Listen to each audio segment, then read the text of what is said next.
नमस्कार दोस्तों, old Monks philosophy में आप सभी का स्वागत है।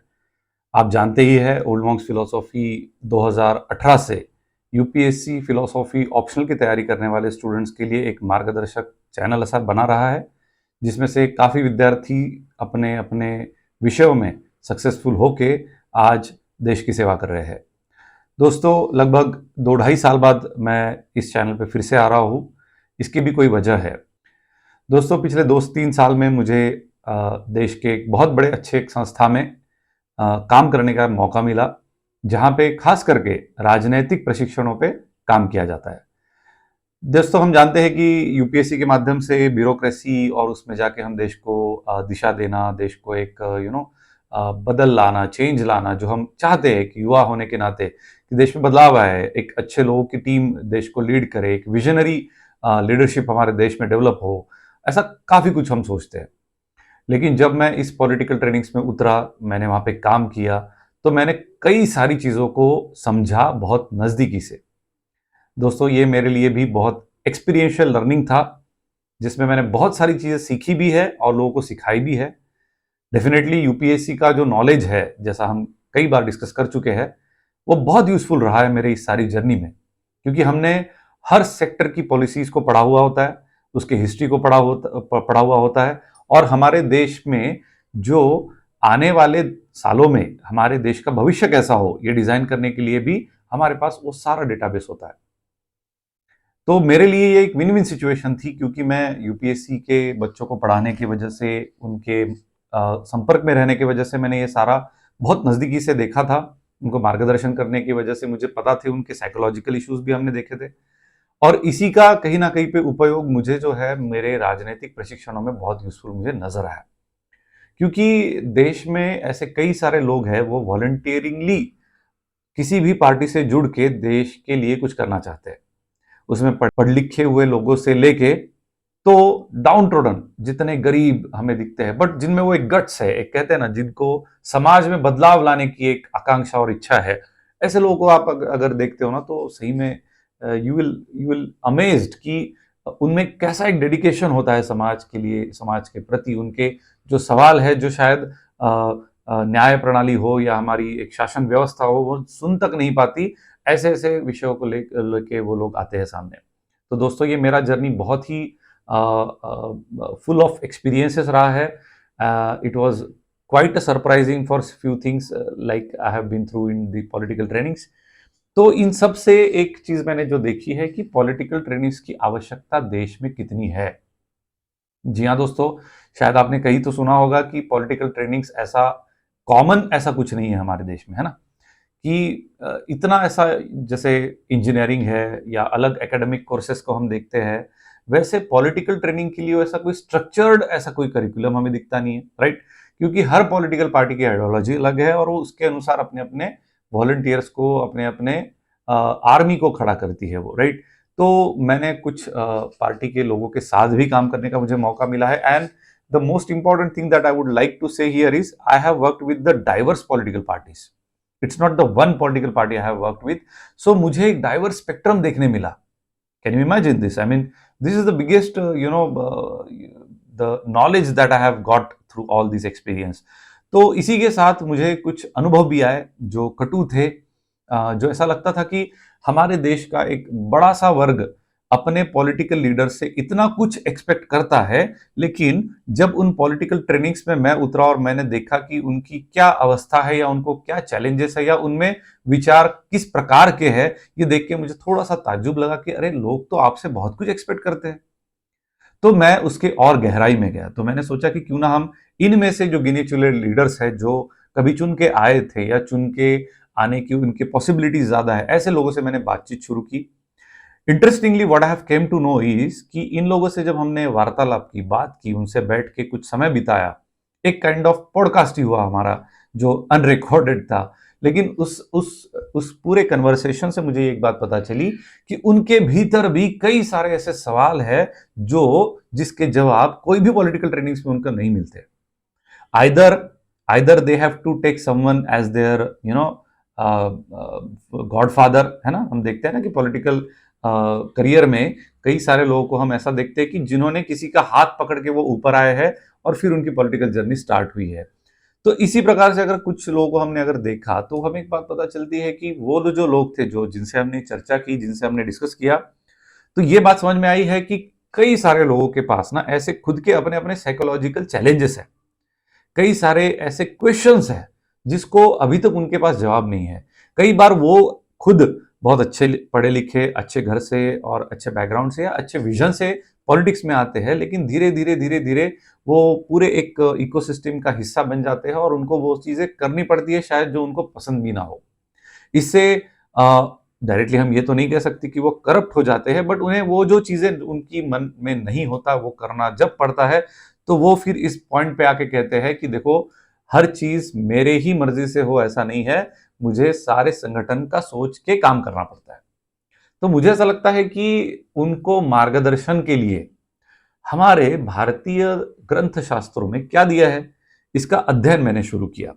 तो दोस्तों, it was a very interesting journey. I started with Vedas, जिसमें से मैंने ऋग्वेद पे ज्यादा फोकस किया बिकॉज उसमें ज्यादातर राजधर्म की बातें लिखी हुई है।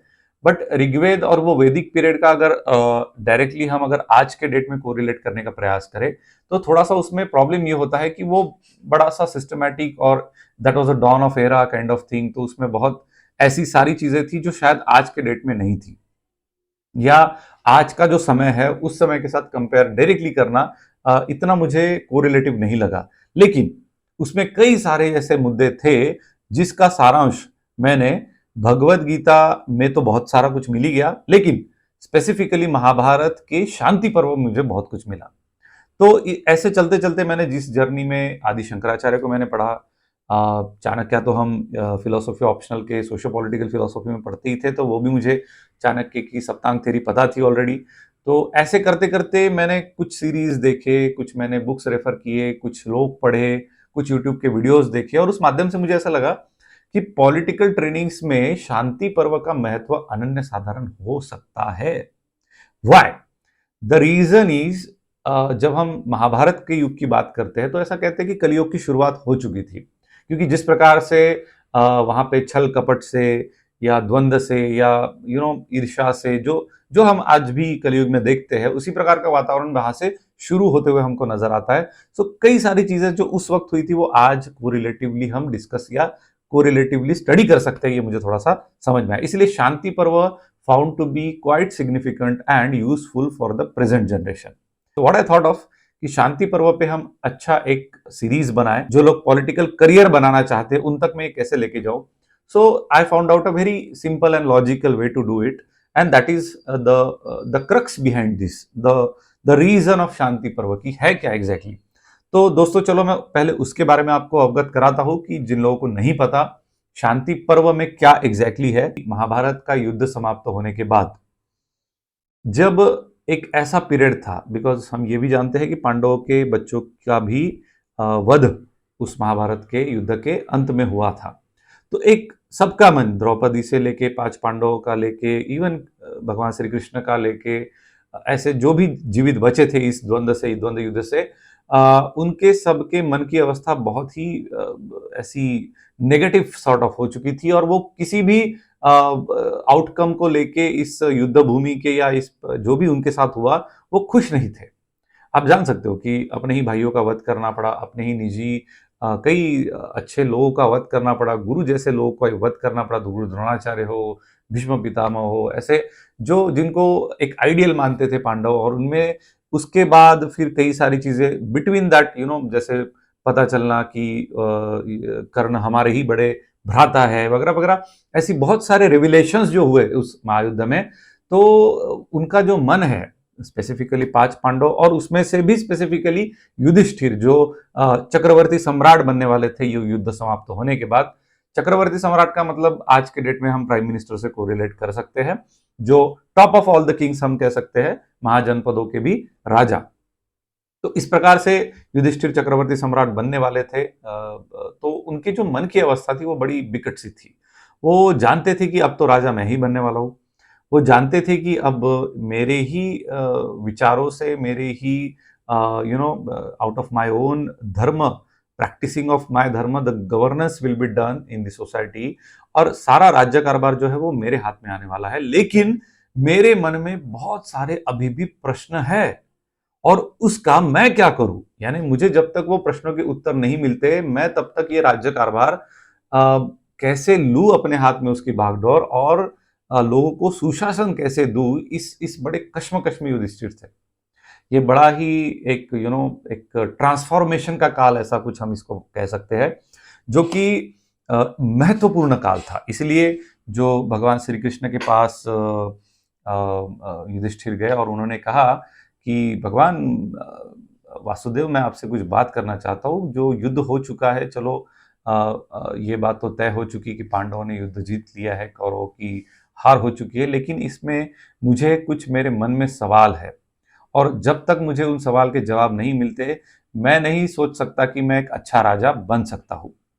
तो मेरे मन के ये द्वंद्व है, मैं इसका समाधान वासुदेव कहाँ करूं, आप बताइए। तो भगवान श्री कृष्ण को समझ में आ जाता है कि अभी ये समय आ चुका है कि अभी इन्हें लॉ, एडमिनिस्ट्रेशन एंड गवर्नेंस का ज्ञान देना चाहिए, जिसको कहते हैं धर्म, न्याय और शासन का ज्ञान। तो धर्म, न्याय और शासन का ज्ञान भगवान श्री कृष्ण कहते हैं कि आपको भीष्म पितामह से अच्छा और कोई नहीं दे सकता। तो युधिष्ठिर भी उस बात को मानते हैं और तुरंत बिना समय गवाए युधिष्ठिर भीष्म पितामह के पास जा पहुंचते हैं। और वो आप सब जानते ही है कि मरणशैया पे थे भगवान भीष्म पितामह, और वो मृत्यु की प्रतीक्षा कर रहे थे। उनमें वो शक्तियां थी कि वो अपने मृत्यु को, दक्षिणायन उत्तरायण आप सब जानते ही होंगे।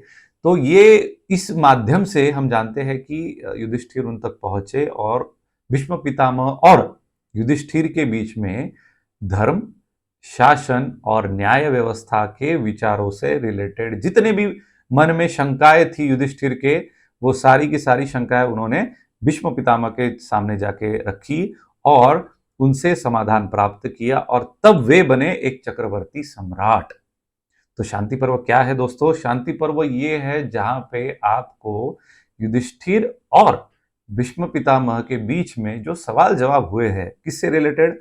धर्म, न्याय और शासन से रिलेटेड। इसको हम राजधर्म और लोक धर्म भी कह सकते हैं। तो राजधर्म और लोक धर्म से रिलेटेड भी जितने क्वेरीज थे, वो भी उन्होंने भीष्म पितामह को पूछे हैं और वहां से जो भी एक कन्वर्सेशन हुआ है, उसको कहा जाता है शांति पर्व। तो शांति पर्व में आपको एक इंटरेस्टिंग बात, जिसके माध्यम से, यानी यही वो विषय है जो मैं आने वाले अगले वीडियोस के माध्यम से आप सबके सामने रखने जा रहा हूं। तो ये जो है वो है युधिष्ठिर और भीष्म पितामह के बीच में सवाल एंड जवाब। तो युधिष्ठिर ने कुल 80 अराउंड कुछ क्वेश्चंस पूछे थे भीष्म पितामह को, जो मैंने अपने स्टडी से I just finalise 80 odd questions which are good enough to understand the administration, governance, judiciary, राजधर्म या लोक धर्म, आप जैसे भी उसको समझ ले। तो इसका एक बहुत अच्छा 80 क्वेश्चन का कंपाइलेशन मैंने किया है। तो शांति पर्व एक इंटरेस्टिंग ऐसा अध्ययन के लिए है। और सिर्फ ये ऐसी ही बात नहीं है कि सिर्फ जिन लोगों को पॉलिटिकल करियर करना है उन्हीं लोगों के लिए ये बना है, नहीं, ऐसा नहीं है दोस्तों। युधिष्ठिर या उस for that matter Bhagavad Gita की जब हम बात करते हैं, तो हम ये देखते हैं कि भगवत गीता में तो ऐसे कई सारे हमारे भी सवाल जवाब अपने जिंदगी से रिलेटेड दिए हैं वहां पे, है ना। जरूरी नहीं है कि हम उसी फेज में हो। पॉलिटिकल करियर ये तो एक जस्ट मान लो कि एक एजेंडा हमने बनाया और उसके माध्यम से एक उसको लाने का एक सिस्टम डिजाइन किया है, लोगों तक लाने का। लेकिन इससे महत्वपूर्ण ये भी है कि अगर आप भी as a general, without, if you don't have any political inclinations or kind of, if you don't have any plan of making a political career, still if you watch the discussion between the Yudhishthir and Bhishma Pitama, you will be really amazed. जीवन में अपने ही मन में जो बहुत सारे सवाल चलते रहते हैं, उसके सिंपल से और सादी भाषा में आपके रोल में आपने किस भूमिका में कार्य करना चाहिए, इसके बारे में बहुत सुंदर विश्लेषण जो है भीष्म पितामह ने किया है। तो दोस्तों मैं आप सभी को इस YouTube चैनल के माध्यम से एक विनंती करना चाहूँगा कि अपने उन दोस्तों तक पहुँचाइए, अपने उन कलीग्स तक पहुँचाइए, अपने उन सारे जो आप सोचते हो कि इन्होंने शांति पर्व समझना चाहिए, उन सब तक आने वाले एपिसोड्स को पक्के से मन से उन तक शेयर करिए। क्वेश्चन पूछा जाएगा युधिष्ठिर के द्वारा और उत्तर दिया जाएगा भीष्म पितामह के द्वारा। उसी के साथ हम कंटेम्पररी जो कोई केस स्टडीज हमको दिखती है उससे कोरिलेट करने का प्रयास करेंगे, डिस्कशन करेंगे और उसको आगे लेके जाएंगे।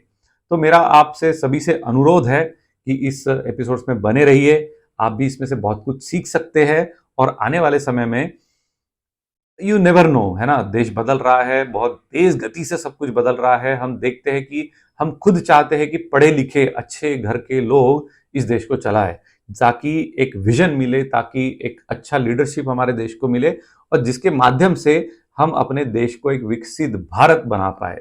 दोस्तों, ये सब आपको बताने के पीछे शांति पर्व का सबसे महत्वपूर्ण जो उदाहरण है वो ये है कि राजधर्म और लोक धर्म, इनमें कैसा अंतर और कैसी साम्यता, ये दोनों चीजें जो है भीष्म पितामह ने बहुत सुंदर तरीके से सब बताई है।